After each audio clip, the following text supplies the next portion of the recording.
ആവർത്തന പുസ്തകം അധ്യായം 16.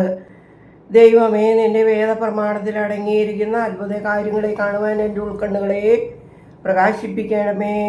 ആമീൻ. ആബീബ് മാസത്തിൽ നിന്റെ ദൈവമായ കർത്താവിന് പെസഹ ആഘോഷിക്കണം. ആബീബ് മാസത്തിലല്ലയോ നിന്റെ ദൈവമായ കർത്താവ് രാത്രിയിൽ നിന്നെ മിസ്രയീമിൽ നിന്ന് പുറപ്പെടുവിച്ചത്? കർത്താവ് തൻ്റെ നാമം സ്ഥാപിപ്പാൻ തിരഞ്ഞെടുക്കുന്ന സ്ഥലത്ത് നിന്റെ ദൈവമായ കർത്താവിന് പെസഹയാഗമായി ആടുകളെയും മാടുകളെയും അറുക്കണം. നീ മിസ്രയീം ദേശത്ത് നിന്ന് പുറപ്പെട്ട ആ ദിവസത്തെ നിന്റെ ആയുഷ്കാലമെല്ലാം ഓർക്കേണ്ടതിന് അതിനോടുകൂടെ പുളിപ്പുള്ള അപ്പം തിന്നരുതേ.